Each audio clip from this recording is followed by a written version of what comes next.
ভারত হলো বাংলাদেশের অকৃত্রিম বন্ধু, যা আজ নয় ১৯৭১ সাল থেকে চলে আসছে। বাংলাদেশের মধ্যে প্রধান দুইটি রাজনৈতিক দল বিএনপি এবং আওয়ামী লীগ। ভারত বিশেষ করে আওয়ামী লীগের সাথে আঁতাত করেছে ১৯৭১ সাল থেকেই, যা এদেশের মানুষ দেখে আসছে। কিন্তু গেল ৩০শে ডিসেম্বর অনুষ্ঠিতব্য একাদশ জাতীয় সংসদ নির্বাচন, যে নির্বাচনে নাকি ভারত আওয়ামী লীগকে সাহায্য করেনি, পক্ষান্তরে আওয়ামী লীগকে নাকি চীন সাহায্য করেছে।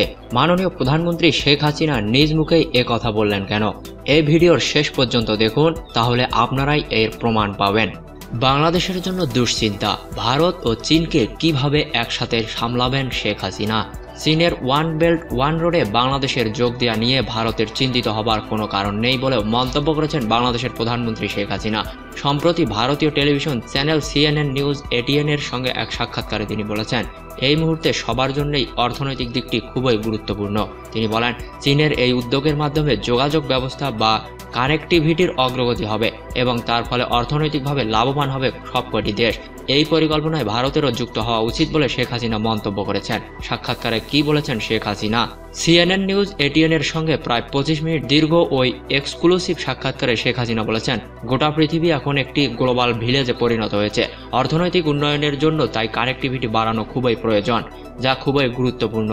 তিনি বলেন, নিজেদের মধ্যে যোগাযোগ বাড়ানোর জন্য ইতোমধ্যে চীন, ভারত, বাংলাদেশ ও মিয়ানমার একটি চুক্তি করেছে, যেটি বাংলাদেশ চীন ভারত মিয়ানমার অর্থনৈতিক করিডোর বা BCIMEC নামে পরিচিত। শেখ হাসিনা বলেছেন, ওই চুক্তির পর আমি মনে করি এই করিডোর নিয়ে ভারতের উদ্বিগ্ন হওয়ার কোনো কারণ থাকতে পারে না। এই প্রকল্পে যুক্ত হলে সবারই ব্যবসা বাণিজ্য বাড়বে এবং তার ফলে সব দেশই উপকৃত হবে, যে কারণে ভারতেরও এখন যোগ দেওয়া উচিত বলেও তিনি মন্তব্য করেন। শেখ হাসিনা আরও বলেছেন, ভারত একটি বড় অর্থনীতির দেশ, তার এ নিয়ে চিন্তিত হওয়া উচিত নয়। তবে বাংলাদেশের প্রধানমন্ত্রী এই কথাও বলেছেন যে ভারতের যদি বিষয়টি নিয়ে আপত্তি থাকে তাহলে এ নিয়ে আলোচনা হতে পারে এবং আলোচনার মাধ্যমে যে কোনো ইস্যুর সমাধান হতে পারে।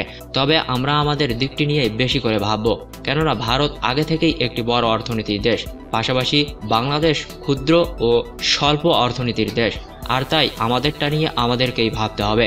ওয়ান বেল্ট ওয়ান রোড আসলে কি? 2013 সালে ওয়ান বেল্ট ওয়ান রোড নামে একটি উন্নয়ন কৌশল ও কাঠামো স্থাপন করে চীনের প্রেসিডেন্ট শি জিনপিং। এই পরিকল্পনার মধ্যে রয়েছে বিশ্বের 60টি দেশের সঙ্গে চীনের মূল ভূখণ্ডকে সংযুক্ত করা। এই পরিকল্পনার অংশ মূলত দুটি সড়কপথে মধ্য এশিয়া ও ইউরোপের সঙ্গে সংযুক্ত হবে চীন। এই সড়কপথের সঙ্গে রেলপথ ও তেলের পাইপলাইনও রয়েছে। সেই সঙ্গে সমুদ্রপথেও বিশেষ করে দক্ষিণ ও দক্ষিণ পূর্ব এশিয়ার দেশগুলোর সঙ্গে সংযুক্ত হবে চীন। বলা হয়ে থাকে প্রাচীন সিল্ক রুটের আধুনিক সংস্করণ এটি। 2016 সালের অক্টোবরে চীনের প্রেসিডেন্ট শি জিনপিং এর ঢাকা সফরের সময় ওয়ান বেল্ট ওয়ান রোড উদ্যোগে আনুষ্ঠানিকভাবে বাংলাদেশ যোগ দেয়। এই পরিকল্পনা অনুযায়ী চীনা দুটি ইকোনমিক করিডর তৈরি করেছে, একটি কুনমিং থেকে চট্টগ্রাম পর্যন্ত সড়ক ও রেলপথ, আর দ্বিতীয়টি চীনের জিনজিয়াং থেকে পাকিস্তানের বেলুচিস্তানের সমুদ্র বন্দর গাওদার পর্যন্ত রেল ও সড়কপথ। এই করিডোরের ব্যাপারে ভারতেরও আপত্তি রয়েছে। ভারতের আপত্তির কারণ কি?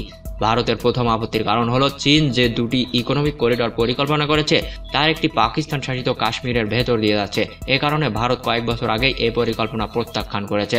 ভারতের অর্থনীতিবিদ এবং কানেক্টিভিটি বিশেষজ্ঞ ডক্টর প্রবীর দে বলেছেন, ভারত এই পরিকল্পনাকে কোনো গ্লোবাল বা আন্তর্জাতিক প্রকল্প হিসেবে দেখে না, বরং একে আঞ্চলিক পরিকল্পনার অংশই মনে করে। ফলে ভারতের উদ্বেগের কারণ ভিন্ন বলে তিনি মনে করেন। প্রথমত, এটা যাবে কাশ্মীরের ভেতর দিয়ে, যেটা নিয়ে ভারতের বহুদিনের বিরোধ আছে আরেক প্রতিবেশী পাকিস্তানের সঙ্গে। আর দ্বিতীয়টি, এটার অর্থায়ন মোটেও সলিড কোনো খাত থেকে হচ্ছে না, বরং সেটা হবে ডেট ফাইন্যান্সিং এর মাধ্যমে, অর্থাৎ এটা আপনাকে ঋণের মধ্যে ফেলে দেবে। এছাড়া গত 10 বছরে ভারতের সঙ্গে বাংলাদেশের সম্পর্কে যে উন্নতি হয়েছে, এই প্রকল্পে যুক্ত হবার পর বাংলাদেশ চীনের প্রভাব বলয়ে ঢুকে যেতে পারে, এমন একটি আশঙ্কা রয়েছে ভারতের। কিন্তু বাংলাদেশ কেন যেতে চাইছে?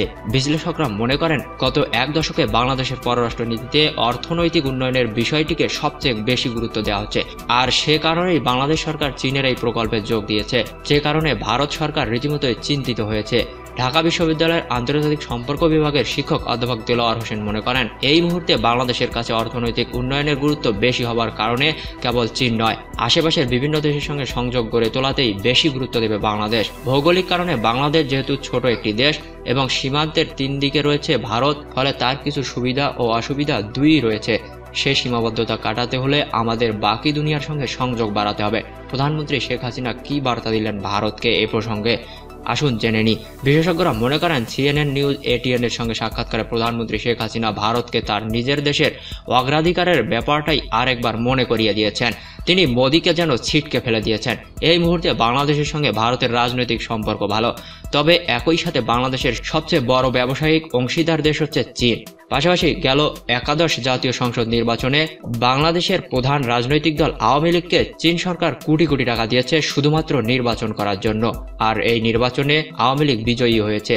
তাই তো চীনের সঙ্গে বাংলাদেশের সম্পর্কটা শেখ হাসিনা বিশেষ গুরুত্বের সাথে দেখতে চান। চীনের সাথে বাংলাদেশের প্রায় ১,৫০০ কোটি মার্কিন ডলারের ব্যবসায়িক সম্পর্ক রয়েছে।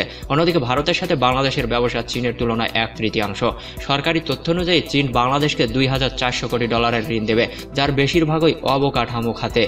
বর্তমানে চীন বাংলাদেশে পদ্মা সেতু সহ নানা অবকাঠামো প্রকল্পের সাথেও সরাসরিভাবে জড়িত। বিশেষজ্ঞরা মনে করেন প্রধানমন্ত্রীর আলোচনার মাধ্যমে আপত্তি নিষ্পত্তির ফলে এই বার্তা দিয়েছেন যে হয়তো এ প্রশ্নে এখনো চূড়ান্ত সিদ্ধান্ত নেয়নি বাংলাদেশ।